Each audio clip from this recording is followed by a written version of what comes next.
एक हमारा फौजी वाला वीडियो था जो बहुत ज़्यादा वायरल हुआ। हम आज गालियों के ट्रेंड में इस कंपटीशन में, इस प्रतिस्पर्धा में हम कूद जाएं कि नहीं गालियां बहुत चल रही हैं। कंपटीशन में जा रहे हैं उससे पहले डिसाइड कीजिए कि कौन सा कंपटीशन आपके लायक है। एक तो है कि जिंदगी जीने का स्ट्रगल है मुंबई, सांस लेने का स्ट्रगल है मुंबई, और वो नहीं करना है। आज के इस खास एपिसोड में हमारे साथ जुड़ रहे हैं एक्टर उज्जवल श्रीवास्तव, जिन्होंने वायरल कलाकार के रूप में अपनी एक बहुत ही खास पहचान बनाई है। तो चलिए सीधे चलते हैं उज्जवल श्रीवास्तव के।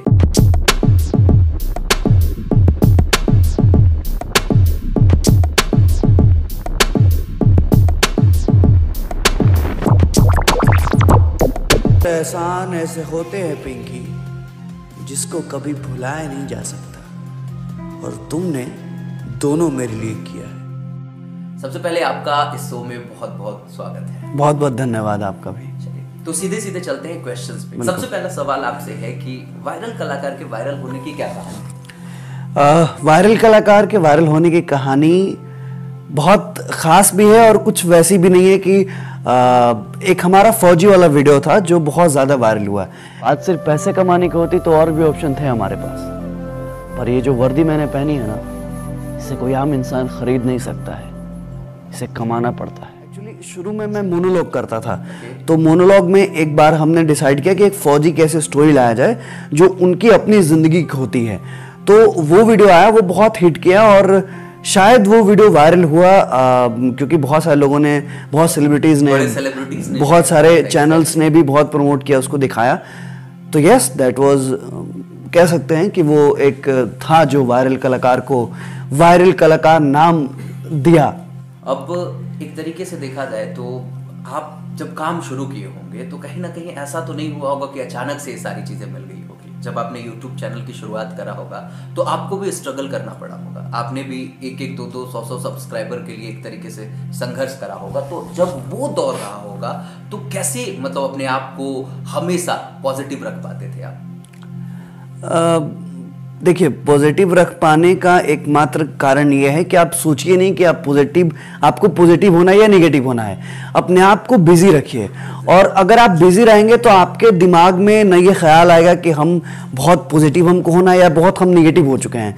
तो जब वो प्रोसेस होता है तो आप काम करते रहिए। आप अच्छे लोगों को देखिए कि जो जैसे जिनको आप जानते हैं कि अरे ये 5 साल पहले ऐसा काम करते थे, अभी कितना बढ़िया काम कर रहे हैं। तो आप जब खुद को बिजी रखेंगे ना तो ये ख्याल आएगा ही नहीं कि हमें पॉजिटिव होना है या नेगेटिव होना है। और बिजी रखने वाला जो आपका दिमाग चलेगा वो आपको सही डायरेक्शन में ले जाएगा, और ऑफ कोर्स आप एक कॉन्शियस माइंड में आप पॉजिटिव ही होंगे, अच्छे लोगों को सुनेंगे, अच्छे लोगों को देखेंगे, उनसे इंस्पायर होंगे, अब भी चलो ये वक्त है, हम भी इस लेवल पे जाएंगे। So that's how. That means what you just wanted to say कि प्रोसेस से हमें मोहब्बत होनी चाहिए। क्योंकि जब सिर्फ और सिर्फ रिजल्ट की हम बात करते हैं तो कहीं ना कहीं यहाँ पे डिमोटिवेशन आ सकता है, कहीं ना कहीं वहां पे डिसअपॉइंटमेंट आ सकती है। But when you love the process तो क्या रिजल्ट आ रहा है, इट डज नॉट मैटर, क्योंकि आप कहीं ना कहीं अश्योर्ड होते हैं कि आज नहीं तो कल कहीं ना कहीं इसका रिजल्ट आना है। तो यू लव द प्रोसेस है। यस, राइट, है ना? ग्रेट।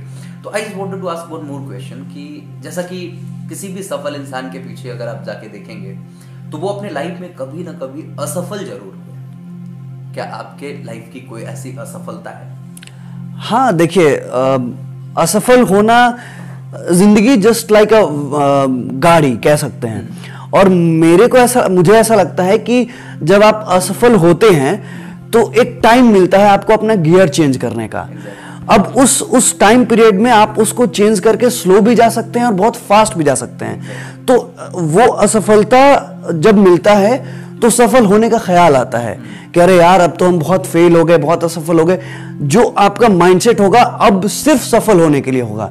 तो ऐसा होते रहता है, और जो लोग जितने ऊंचाई पर चढ़ते हैं उतने खाई से ही आते हैं, क्योंकि खाई ही ऊंचाई बनाती है। इट्स लाइक प्रोसेस है वो कि आप नीचे से जाइएगा तो खाई छोड़ के ही ऊंचाई पर जाइएगा। तो असफल होना सफल होने का वो है कि अब असफल हो रहे हैं तो हम लास्ट सफल ही होंगे। एग्जैक्टली। तो ये है कि अगर आप असफल हो रहे हैं, no doubt it is an indication कि आप सफल होंगे। बस एक लास्ट चीज बचा कि सफल होना है अब, क्योंकि असफल तो हो गए।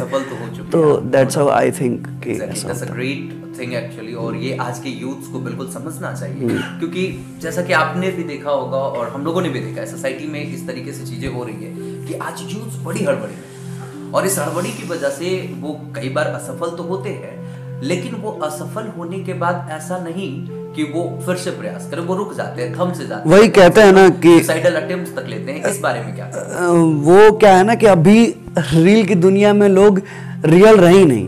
मैं इंस्टाग्राम रील की बात कर रहा हूँ। आज जो जितना सक्सेस, फेम सिंपल हो गया, वो टैलेंट आ नहीं रहा है, वो प्रिपरेशन हो नहीं रहा है, वो तैयारी हो नहीं रहा है। तो आप एक टाइम के बाद तो टूट ही जाएगा, क्योंकि आप चीजों को अपने अंदर रखेंगे तब तो आप देंगे, तब तो आप लॉन्ग टर्म में चलेंगे। अभी क्या है कि लोग रील बना बना के फेमस हो जा रहे हैं। अगर मैं एक्टिंग प्रोफेशन की बात करूं तो वो बहुत जरूरी है। मतलब आप जितना ज्यादा आप में कॉन्फिडेंस होगा, जितना ज्यादा प्रिपरेशन होगा, उतना कॉन्फिडेंस होगा, और वो कॉन्फिडेंस ही आपको लंबे समय तक टिका सकता है। तो ये बहुत जरूरी है कि जो काम आप कर रहे हैं उसके लिए बहुत प्रिपेयर्ड हो। प्रिपरेशन बहुत जरूरी है। विदाउट प्रिपरेशन बहुत सारे लोग होते हैं कि मैदान में कूद जाते हैं। अभी देखिए, अब जैसे मान लीजिए कि मुझे पता है कि मैं बहुत प्रिपेयर्ड हूँ, मुझे काम आता है, मैं काम जानता हूँ, 1-2 वीडियो नहीं चलेंगे, 2-3 वीडियो नहीं चलेंगे, 4 चलेंगे, क्योंकि पता है। और जो लोगों को नहीं पता, जो श्योर नहीं है कि यार हम जो कर रहे हैं सही कर रहे हैं या गलत कर रहे हैं, तो वो एक टाइम के बाद टूट ही जाएंगे। एग्जैक्टली। और यूट्यूब की दुनिया में आपने देखा होगा कि कई सारे ऐसे शख्स हुए जिनके सालों साल तक कोई भी वीडियो हिट नहीं हुआ, लेकिन सिर्फ एक वीडियो कोई हिट हुआ और उसके बाद बाकी के पुराने सारे के सारे वीडियोस हिट हो गए, क्योंकि उन्होंने प्रिपरेशन करा था। और ऐसा नहीं कि आज हम स्टार हो गए तो वो स्टार रहेगा, लोग देखेंगे, ऐसा नहीं है। बहुत सारे ऐसे यूट्यूब इंडस्ट्री में ऐसे लोग हुए, एक दिन में बने, बहुत बड़े बन गए, बहुत फेम मिल गया, लेकिन नेक्स्ट डे उनको कोई नहीं जानता, क्योंकि उन्होंने प्रिपरेशन नहीं करा था। तो वो प्रिपरेशन करना बहुत जरूरी है। तो ये चीज है। ऊंचाई पे बने रहने के लिए भी आपको तैयारी करना पड़ेगा ना। एग्जैक्टली। नहीं तो फिर आप कब ऊंचाई से निचले पायदान पे पहुंच जाएंगे, कोई कहा नहीं जा सकता। क्या यहाँ पे एक और चीज है कि आपके YouTube के जितने भी वीडियोस हैं, अगर उन वीडियोस को देखा जाए, अगर उस पर रिसर्च किया जाए, तो लगभग मैंने सारे वीडियोस में देखा है कि आपने कहीं भी स्लैंग्स इस्तेमाल नहीं किए, गालियां इस्तेमाल नहीं करा है। जबकि आज के दौर में YouTube पे पॉपुलर होने के लिए, व्यूज पाने के लिए ज्यादातर क्रिएटर्स क्या कर रहे हैं कि गालियों का सहारा ले रहे हैं। तो आप इस दौर में भी कैसे खुद पे कंट्रोल रख पाते हैं कि नहीं मुझे ये तो करना ही नहीं? कैसे आप खुद को एक्सक्लूसिव बना पाते हैं? देखिए, ये दौर हो या कोई दौर हो, जिसका चाहिए एक्टिंग वाला काम हो, यूट्यूब वाला काम हो, या कोई भी काम हो, कंपटीशन बहुत अच्छी चीज है। लेकिन कंपटीशन किससे कर रहे हैं और कैसे कंपटीशन में अपने आप को इन्वॉल्व कर रहे हैं, वो बहुत जरूरी है जानना। हम आज गालियों के ट्रेंड में, इस कंपटीशन में, इस प्रतिस्पर्धा में हम कूद जाएं कि नहीं गालियां बहुत चल रही हैं, लोग बहुत लड़ रहे हैं आपस में कंपटीशन की, मुझे बड़ा क्रिएटर बनना है। कंपटीशन में जा रहे हैं उससे पहले डिसाइड कीजिए कि कौन सा कंपटीशन आपके लायक है। दिमाग में भूसा भर के कोई सी भी कंपटीशन नहीं दी जाती है। कंपटीशन को भी सिलेक्ट कीजिए। आपको कंपटीशन सिलेक्ट करे उससे पहले आप कंपटीशन को सिलेक्ट कीजिए कि हमको किससे कंपटीशन रखना है और कैसे जाना है। तो हमको नहीं लगता कि ये कंपटीशन में जरूरी है कि सारे गाली दे रहे हैं तो हम भी गाली दें। और एक और चीज है कि आज जो भी जनरेशन है हमारा, रिश्ते खत्म हो रहे हैं। वीडियोस और यूट्यूब की बात करें तो अलग अलग, पापा अलग हेडफोन लगा के देख रहे हैं, बहन अलग देख रही है, भाई अलग देख रहा है, एक जुड़ाव खत्म हो गया है। वो कौन चेंज लाएगा? जो गाली नहीं देंगे, जो फैमिली शोज बनाएंगे। मेरे ऐसे वीडियोस हैं जो एक पहले जमाने में जैसे पर्दे पे नहीं लगाया जाता था, सारे लोग बैठ कर देखते थे, वैसे शो होते हैं। मेरे जितने भी बॉयज हॉस्टल हैं, गर्ल्स हॉस्टल हैं, इवन फैमिली वाले बड़े बड़े टीवी पे स्नैप वीडियोस आते हैं कि पूरी फैमिली आपका वीडियो देख रहा है। तो उस कंपटीशन से, गाली वाले कंपटीशन से हम खुद को दूर ही रखते हैं, क्योंकि वो मेरे लायक वो कंपटीशन देना ही नहीं हमको जो करना है वो कर रहे हैं। और गालियां तो नहीं होनी चाहिए मेरे ख्याल से, अगर है भी तो वो एक रिस्ट्रिक्शन होना चाहिए कि कौन किसको देखना है। ये बहुत वो प्राइवेसी होनी चाहिए कि आपको जो देखना है उसके लिए प्रिपेयर्ड हैं या नहीं। और यूट्यूब तो बहुत सिंपल सा माध्यम है, कोई भी देख लेता है। तो मेरे ख्याल से गाली ग्लोज ना अब भी दे रहे हैं और ना हम कभी देंगे अपने यूट्यूब कैरियर में। आपकी ये डिटर्मिनेशन सच में काबिले तारीफ है। और सबसे बड़ी बात अभी जो आपने कहा कि कंपटीशन हर किसी चीज से नहीं करी जा सकती। अब मान लीजिए सड़क पे कोई 100 की स्पीड से गाड़ी चला रहा है, 120 की स्पीड से गाड़ी चला रहा है, मैं भी गाड़ी चलाता हूँ। अब इसका मतलब ये तो नहीं है कि हम 130 की स्पीड से चलाना शुरू कर दें, वो कंपटीशन मेरे लिए था ही नहीं। हाँ, मेरा अपना जो पर्सनल कंपटीशन है, विल लुक इनटू दैट। ये एक बहुत बड़ी बात थी ऑडियंस को। नो डाउट ये जो बात आपने कही है ये दिल पे लगी होगी और शायद अपने लाइफ में इसको इस्तेमाल भी करेंगे। बिल्कुल। एक और बात कि आपके जितने भी कंटेंट होते हैं, जितने भी वीडियोस होते हैं, उनमें से ज्यादातर वीडियोस के जो सेंटर में होता है वो यूथ होते हैं। मतलब इसकी कोई खास वजह? हाँ, खास वजह यह है कि यूथ पावर सबसे बड़ी पावर है। न्यूक्लियर से भी कहा जाता है कि बहुत मजबूत यूथ पावर है, और वर्ल्ड में हमारे यहाँ सबसे ज़्यादा मतलब कहते हैं कि यूथ जो कंट्री रखता है वो इंडिया है। और एक और चीज़ है ना कि यूथ ही आगे के फ्यूचर को डिसाइड करते हैं, और जो यूथ की भावनाएं हैं, जो यूथ आज सोचता है, डिस्ट्रैक्ट होता है, उनके लिए कोई तो चाहिए कि एक बांध के रखे उनको। हमारी अगर पावर है यूथ, तो हमको केयर भी करना होगा। कोई चीज़ हमारे पास बहुत ज़्यादा मिल गया है तो ऐसा नहीं कि हम उसको डिस्ट्रॉय कर दें। तो इसलिए मेरे ख्याल से इसलिए मैं यूथ ओरिएंटेड वीडियो बनाता हूं, क्योंकि बहुत ज़रूरी है आज के समय में यूथ की भावनाओं को समझना, उनके स्ट्रगल को समझना और उनके सक्सेस को सेलिब्रेट करना बहुत ज़रूरी है। और मुझे बहुत खुशी है कि मैं बहुत ज़्यादा लोगों के कांटेक्ट में जब आता हूं तो वो यही बोलते हैं कि आप हमारे सक्सेस, स्ट्रगल और परेशानियों को भी सेलिब्रेट करते हैं, और कोई तो है जो बोलता है। Exactly. तो मुझे अच्छा लगता है कि एक अलग जोन भी है और ज़रूरत भी है इधर काम करने का। Exactly. एक और बड़ी बात कि ये आपके जो वीडियोस आते हैं वो बेरोजगारी पे वीडियोस हों या फिर यूथ्स के जीवन शैली पे वीडियोस हों, क्योंकि आपके ज़्यादातर वीडियोस उसी पे बेस्ड होते हैं। तो जितनी भी वीडियोस हैं उन वीडियोस को देख करके ऐसा लगता है कि आप उस कैरेक्टर को वास्तविकता में जीते हो। मतलब ये कितना सही है? क्या आपके रियल लाइफ में भी ऐसी ही सारी चीज़ें होती हैं? नहीं, देखिए, समय मतलब बदल जाता है तो थोड़ा बहुत जीवन शैली भी बदल जाती है। पहले हम भी स्टूडेंट थे और अभी भी पढ़ते लिखते हैं, लेकिन जो जिस तरह के कंटेंट बनाते हैं हम, वो मेरा पास्ट है। मतलब वैसे हम करके आए हैं, और इसलिए वो लगता है कि ये उज्जवल वही उज्जवल है जो वीडियोस में है।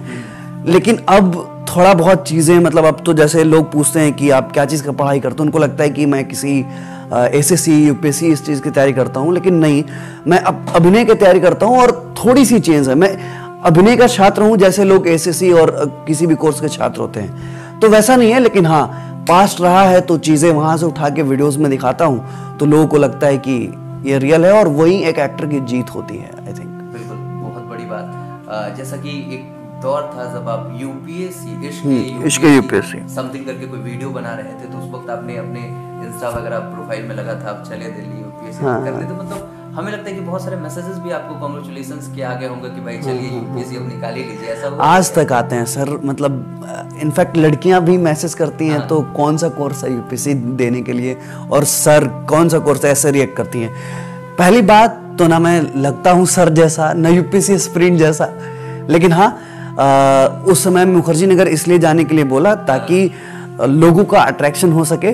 और आज भी लोग जिस शहरों के मैंने वीडियो बनाया है, जैसे इश्क UPSC मुखर्जी नगर, इश्क UPSC इलाहाबाद, बनारस में भी जिस शहर का मैंने वीडियोस बनाया है, लोग जानते हैं कि मैं उसी शहर का हूँ। और मैं पटना में रहता हूँ, लोग पटना मिलते हैं तो ऐसे पूछते हैं कि कितने दिनों के लिए आए हैं। तो लगता है कि सही है, सही भी है, मतलब एक उनको जुड़ाव है मेरे से। अभी तो बनारस पे आपकी शायद वीडियो आने वाली है आज। इसके BHU मैंने वीडियो बनाया। अच्छा, इसके BHU जो वीडियो आपने बनाया, तो अभी बहुत सारे लोग कह भी रहे हैं कि मतलब ये बनारस शिफ्ट हो गए हैं क्या, ये बनारस में रह रहे हैं। मतलब ये सच में एक बड़ी बात होती है किसी भी एक्टर की जीत है। बिल्कुल, ये अच्छा लगता है। जैसे फौजी वाली वीडियो भी हमारी बहुत वायरल हुई, तो मतलब एज अ एक्टर तो लग रहा था कि आप यस। और एक टाइम के बाद तो मुझे लगा कि मुझ पे केस वेस भी हो जाए शायद, कि यार ये तुम कैसे वीडियो बना दिए, क्योंकि उन लोगों को होता नहीं है, और उसमें मैंने गलती से डिस्क्लेमर नहीं लगाया हुआ था।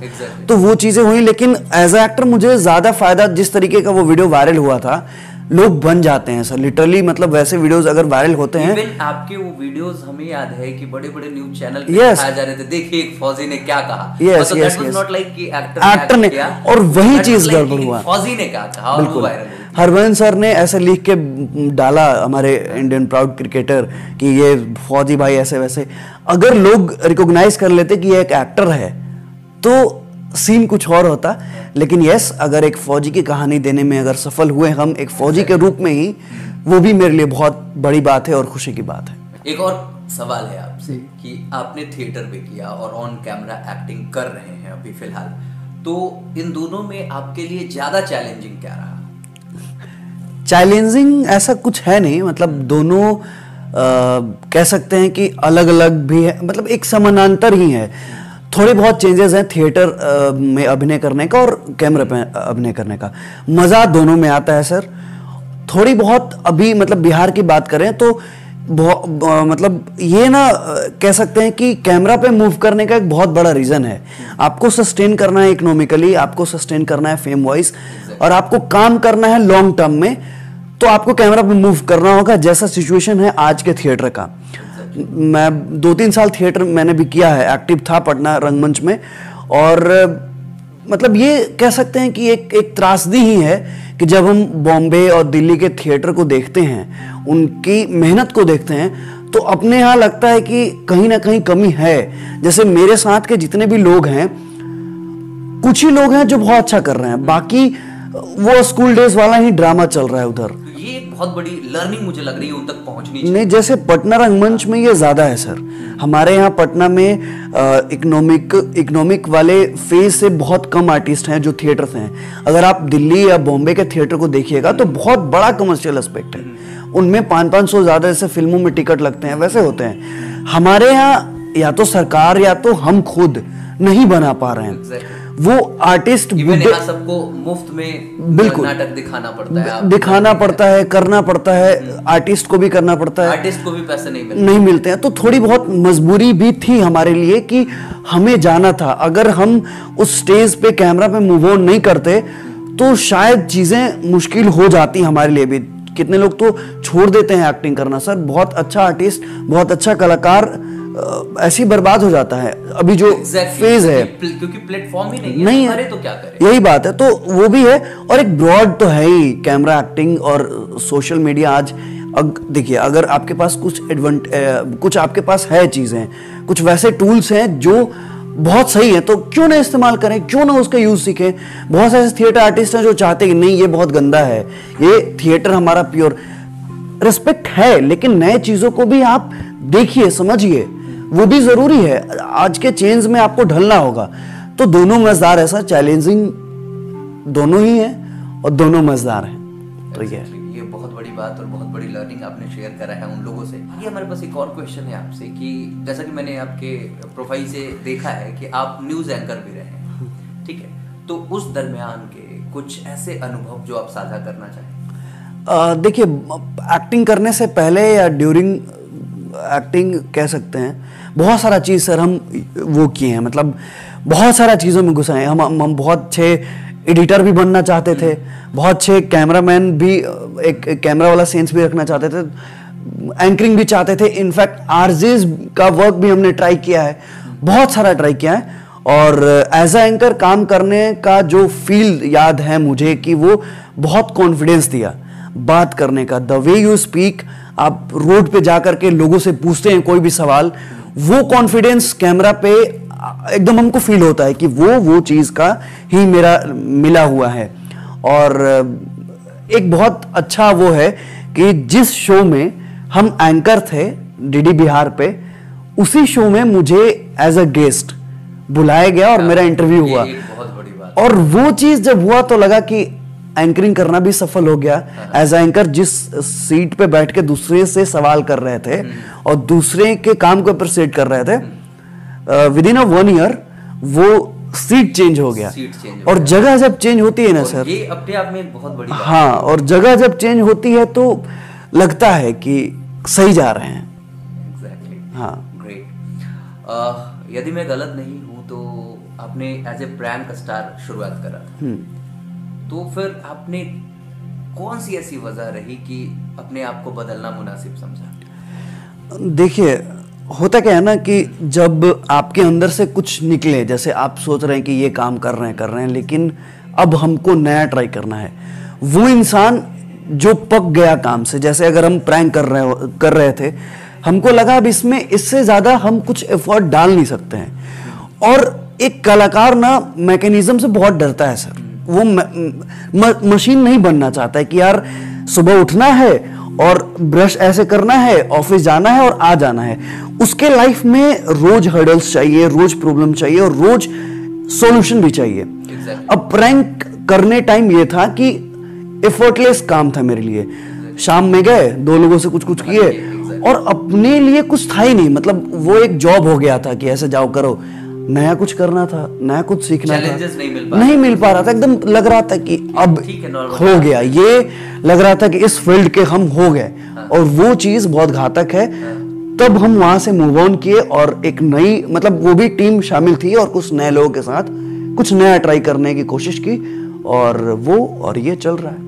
हमेशा कुछ ना कुछ नया करते रहने की कोशिश करते रहनी चाहिए हमें, क्योंकि अगर आप रुक जाएंगे, थम जाएंगे, तो कहीं ना कहीं आप बेकार हो जाएंगे, आप एक तरीके से मशीन हो जाएंगे। एग्जैक्टली मशीन हो जाएंगे, फिर उसका कोई मतलब नहीं रह जाता लाइफ में। जब थ्रिल ना हो, लाइफ में कुछ बड़ा करने का एक तरीके से कहिए कि ख्याल ना हो, तो फिर कोई मतलब नहीं रह जाता। जिंदगी ना,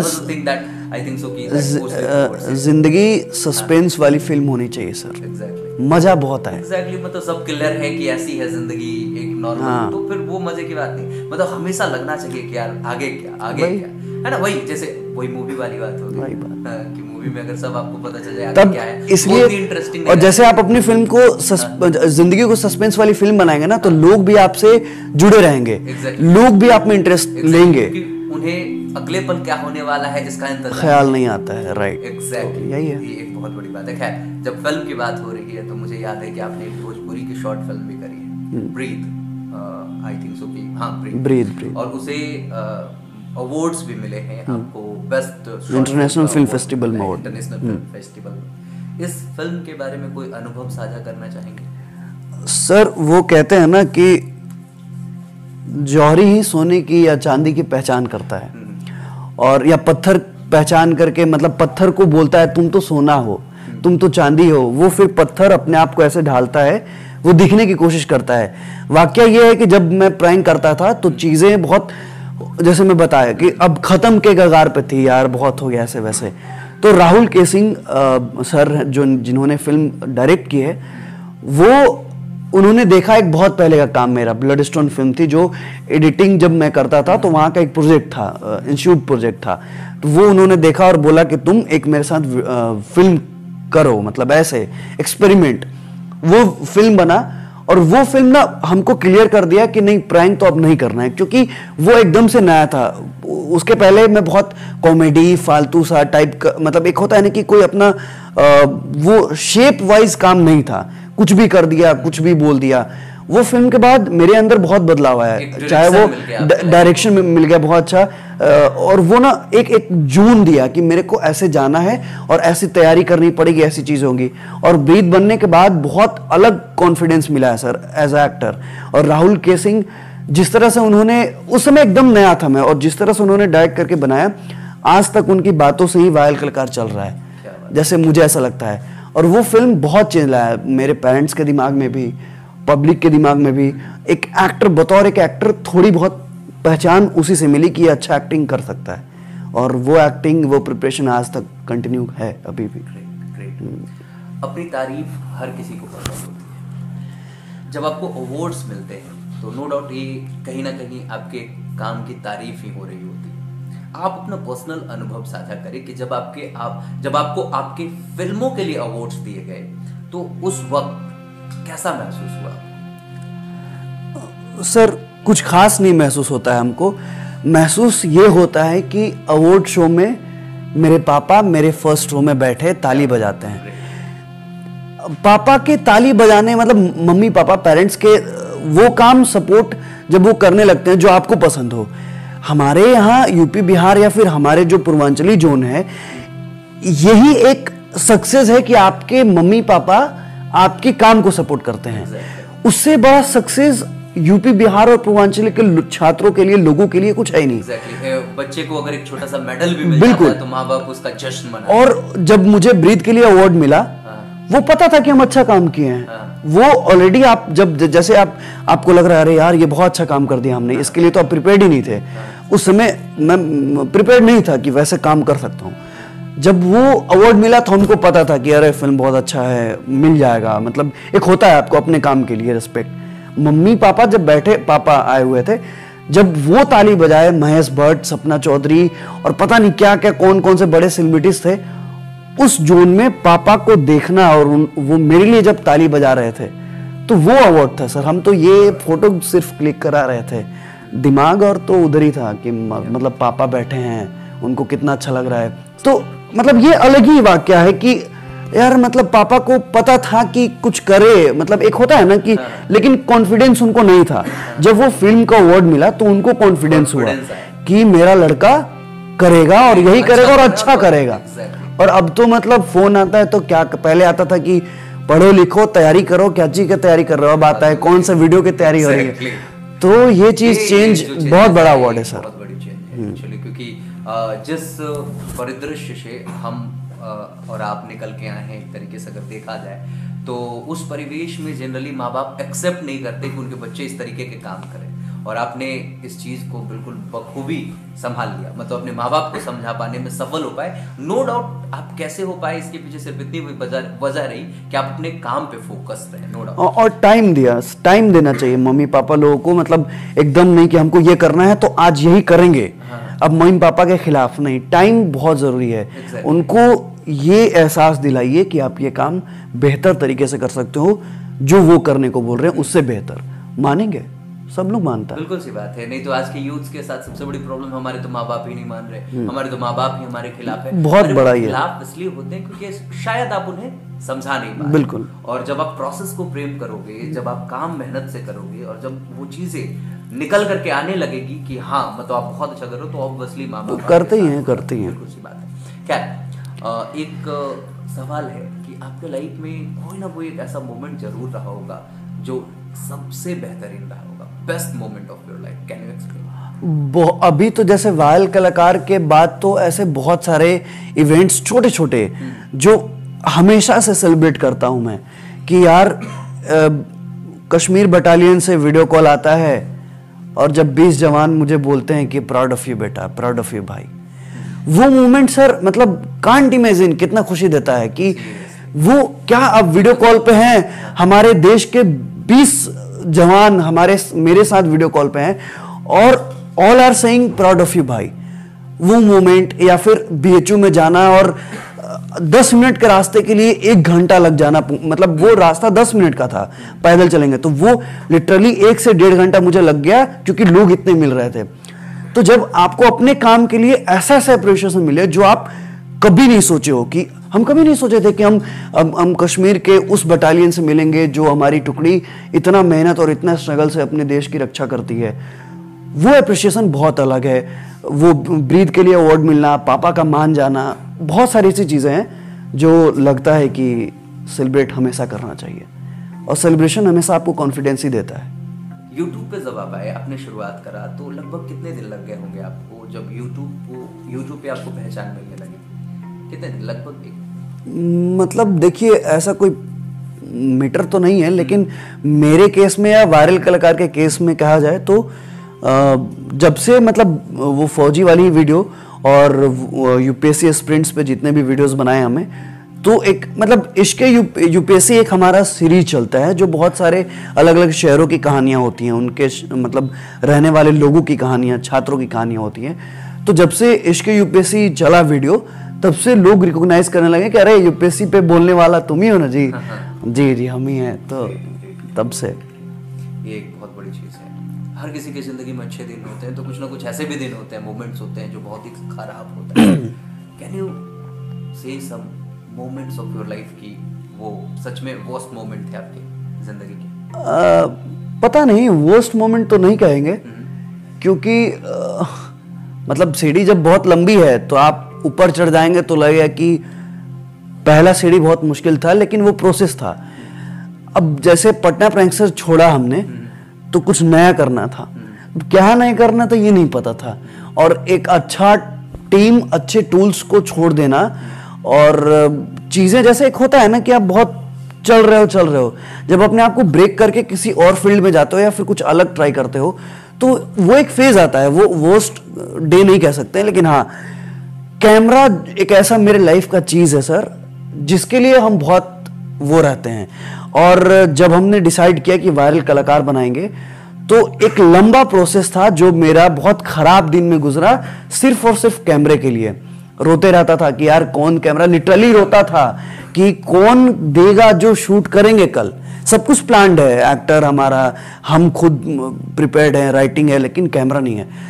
लेकिन वही है कि वैसा कुछ खराब भी नहीं लगता है और खराब भी लगता है। तो ऐसा है, कैमरा के कारण बहुत सारा झेला है हमने। नो डाउट आपके लाइफ के स्ट्रगल्स भी बहुत ही बड़े रहे, but the thing is that कि जानना चाहते हैं कि अभी आप जो इतनी मेहनत करते हैं, कभी कभार सुनने में आता है कि आप कई दिनों से सोए नहीं, कई दिनों से खाना भी नहीं खाते, ऐसे भी बातें निकल के आती है। तो आप मुझे ये बताओ कि कौन सी ऐसी चीज़ है जो आपको दिन रात मेहनत करने के लिए प्रेरित करती है? जैसे क्योंकि 12th अभी आप एक तरीके से देखा जाए तो एक स्टेबल लाइफ जी रहे होंगे, आपकी चीजें बेहतर हो चुकी होंगी, बेहतर हो रही हैं, बेहतर हो रही हैं, आप दिन रात मेहनत कर रहे हो।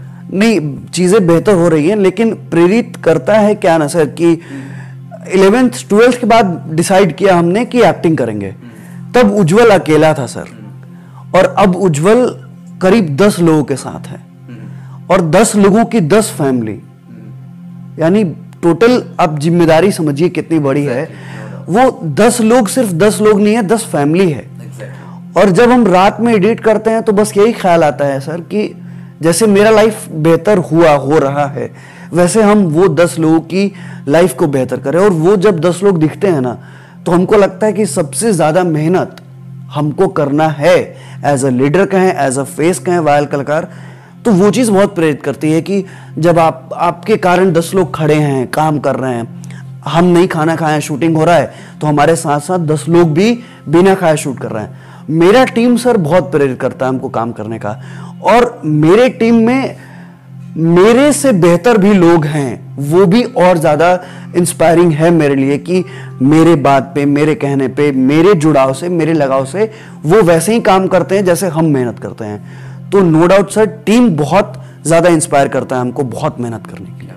एक बहुत बड़ी बात आपने कही। कई बार मैंने देखा है कि आपके इंटरव्यूज टेलीविजन पे तो चले ही, अखबारों में भी छपे, और अखबारों में जब आपकी खबरें छपी हैं तो वो सुर्खियां बनी, जैसे आपके जिद की चर्चाएं हुई। जैसे कुछ हेडलाइंस हमारे पास है, जिद से बदली उज्जवल ने अपनी राह, दूसरा है जिद ने लगाई अवार्ड की झड़ी, और जो ये हमारा शो है, इस शो का भी नाम है जिद कहानी जिंदगी की। तो इस शो में आपके उस जिद की तो बात होनी ही चाहिए, जिस जिद का जिक्र हर जगह हुआ है। देखिए सर, जिद होना बहुत ज़रूरी है।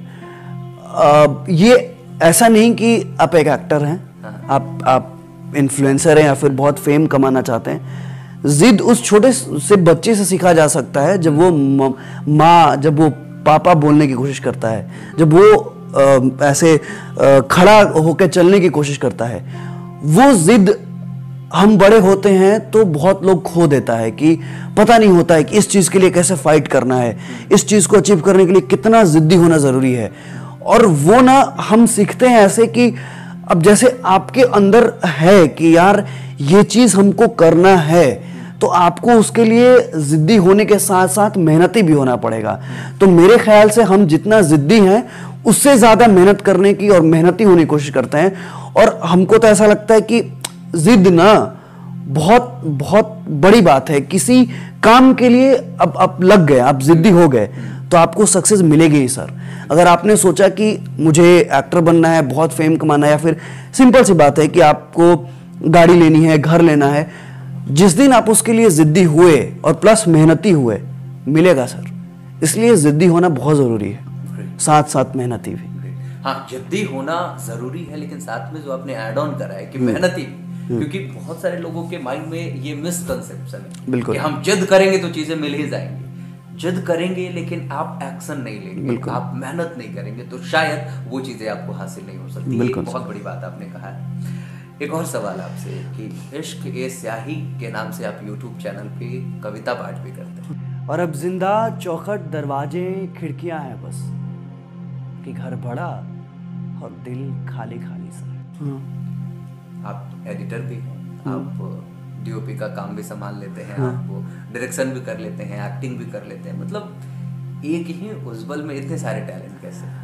सर अगर आप यूट्यूबर हैं, no offence to TikToker and reels वाले लोग, तो आपको बनना पड़ेगा सर ऐसा।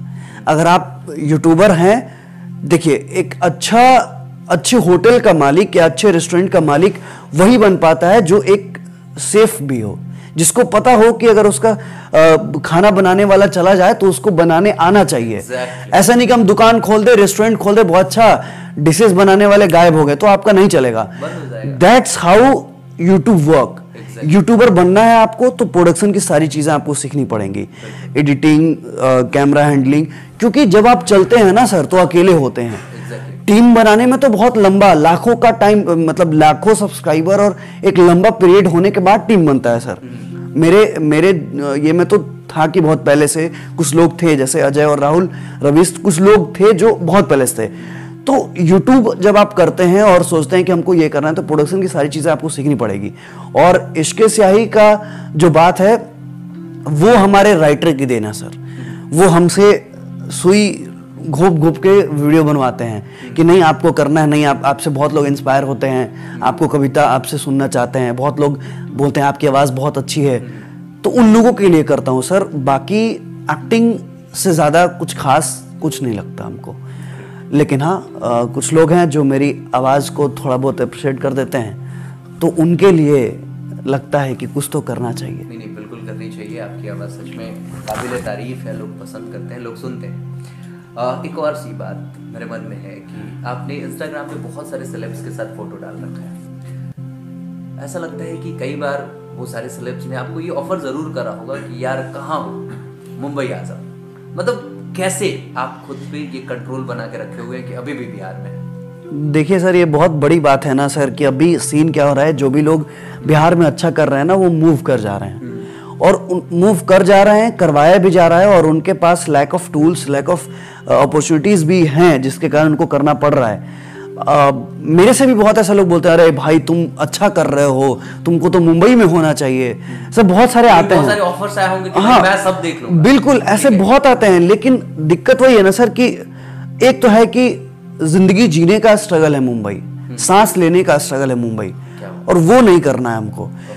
एक्टिंग के लिए सिर्फ स्ट्रगल करना। मेरा विजन मतलब एकदम क्लियर है सर कि हम क्यों वहां जाएं जहां पे मेरे काम से ज्यादा स्ट्रगल हमको सांस लेने के लिए करना पड़े, यहां से वहां जाने के लिए करना पड़े। अभी हाँ चीज दिक्कत होती है यहाँ पे कि अच्छे लोग बहुत कम ही हैं, जो भी हैं वो मुंबई शिफ्ट कर गए, लेकिन वही है कि कोई तो बचे सर बिहार में जो ये मतलब सच में आपने बहुत बड़ी बात कहा है कि मैंने बहुत सारे लोगों को देखा है जो मुंबई शिफ्ट कर गए और आज मतलब अपना जो फ्लैट है उसका रेंट तक नहीं दे पा रहे। बिल्कुल सर, मतलब 2 टाइम खाना भी मिल पाएगा उनको, इसका भी भरोसा नहीं है, और दे आर भाग रहे हैं, स्ट्रगलिंग भाग रहे हैं। तो आपने कहा ना सांस लेने के लिए भी स्ट्रगल है। जैसे मुंबई कहा जाता है सर कि बॉलीवुड है, एक्टर का हब है, ये है वो है, लेकिन व्हाट आई फील बहुत टाइम तक मुंबई में रहे। मेरे बहुत अच्छे दोस्त भी जैसे अजय और राहुल बहुत करीबी हैं, वो लोग मुंबई में ही रहते हैं। बहुत बार घूमा है, बहुत बार देखा है सर। वहां पे ना एक्टर का स्ट्रगल एक्टिंग से नहीं, एक्टिंग से होने से ज्यादा उनके जीने रहने खाने का है, वो मुझे पसंद नहीं है सर। हमको स्ट्रगल करना है तो एक्टिंग के लिए करना है। और अगर हम स्ट्रगल मान लीजिए सर कि अगर हम बॉलीवुड में काम कर रहे हैं, एक्टिंग कर रहे हैं, और स्ट्रगल हम खाने के लिए करें, स्ट्रगल हम EMI देने के लिए करें, तो हम एक्टिंग का प्रिपरेशन नहीं कर पाएंगे। मेरा दिमाग उस जोन में रहेगा नहीं कि हमको स्ट्रगल, आज हमको एक्टिंग में ये सीखना है, ये इंप्रूव करना है। लोग कैसे करते हैं, लोग कैसे आगे बढ़ते हैं, ये बहुत बड़ी बात है। और मैं सीखता हूँ कि कैसे लोग, क्योंकि एक टाइम के बाद तो जाना ही है, लेकिन वो चीज़ें सीखने की कोशिश करता हूँ। और अभी ऐसा लगता है कि अभी इस स्टेज में एक्टिंग को छोड़ के हम कहीं स्ट्रगल करें तो टाइम वेस्ट होगा मेरे लिए। एग्जैक्टली, बहुत बड़ी बात आपने कहा, बहुत ही शानदार इंटरव्यू रहा। मुझे अंतिम सवाल आपसे, या यूं कहे कि एक गुजारिश, यूथ को कुछ संदेश देना चाहे तो प्लीज। वही सर, विजन क्लियर कीजिए। बाकी टैलेंट्स तो बहुत हैं, बस विजन क्लियर नहीं है कि मतलब फेमस होना है। ये वर्ड बहुत लोगों से मैं सुनता हूँ सर कि अरे भैया हमको भी फेमस होना है। ये नहीं होना चाहिए। विजन नहीं है आपके पास, हमको पैसा कमाना है, लेकिन विजन नहीं है कैसे कमाना है, वो पहले विजन रखिए। आपको फेमस होना है, लेकिन आप सोचिए कि कैसे होंगे। आप तो मर्डर करके भी फेमस हो सकते हैं, लेकिन वो नहीं करना है आपको। तो करना क्या है, वो विजन क्लियर कीजिए पहले। और जब आप देखिए, जब आपको दिखता है कि ये रास्ता है, तो चल जाएंगे, वो चलते चलते एक दिन पहुंचना ही है, लेकिन एटलीस्ट रास्ता तो ढूंढिए कि किस रास्ते से जाना है। बहुत सारे लोग हैं सर, बोलते हैं फेमस होना है, पैसा कमाना है। आपसे भी एज ए मोटिवेटर आप इतना अच्छा काम करते हैं। बहुत सारे लोग होते हैं कि गाड़ी खरीदनी है, बंगला खरीदना है, पैसे कर, लेकिन कैसे करना है कभी सोचे नहीं उन्होंने। या प्रोसेस वो पहले डिसाइड कीजिए। बाकी तो यूथ एनर्जी इज अ, मैंने शुरू में ही कहा कि वो बहुत ज्यादा, तो ये है और यूथ की एनर्जी को एक तरफ, विजन क्लियर होना चाहिए sir, no doubt, clarity of vision चाहिए लोगों के लाइफ में। Thank you so much, thanks a lot. Thank you. थोड़ा सा पर्सनल सवाल में भी हो सकता है, और लोगों को शायद इंतजार होगा कि मतलब यूट्यूब से तो सब कुछ सही चल रहा है, नाम हो गया, इज्जत मिल रही है, पैसे भी मिल रहा है, इसलिए 10 लोग हैं मेरे साथ, और खुशी है कि 10 लोग जो हैं वो आज फ्री हैं, मतलब अपने मम्मी पापा पे डिपेंडेंट नहीं हैं, और चाहते भी हैं कि ना हो वो लोग, और पैसे मिल रहे हैं इसलिए अच्छा काम हो रहा है। और विजन तो है ही हमारा कि बहुत कुछ बड़ा करने का। जैसे हमारी टीम में मैकेश भैया हैं, मांजिल भैया हैं, रबीश, राहुल, अमित, नीलेश, बहुत सारे लोग हैं, अजय हैं, रिकी है। इन लोगों को इसलिए मैं काम लेके साथ कर रहा हूं कि पता है कि पैसे आएंगे। लोगों का टाइम और एनर्जी वेस्ट करना ना बहुत बुरी बात है सर। अगर आपको पता है कि पैसे नहीं कमा पाएंगे तो 10 लोगों को अपने साथ टाइम वेस्ट नहीं करने देना चाहिए। और आज हमको पता है कि हम कल को आज इनके लिए रेवेन्यू मतलब एक फ्री कर दिए हैं कि आप मतलब इतना तो है कि आप सोचेंगे नहीं कि यार अब भाई हमको एक्टिंग छोड़ के पैसे कमाने के लिए कुछ और काम करना होगा। एक टाइम आएगा जब वो सेविंग भी करेंगे।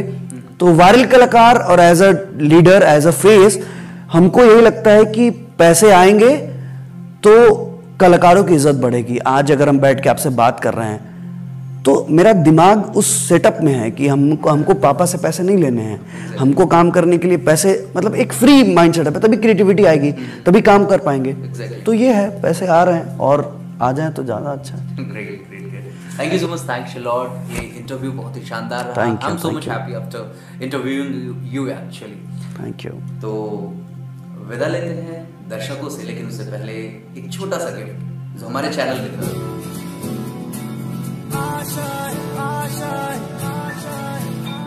कुछ पाने की हो आस आस।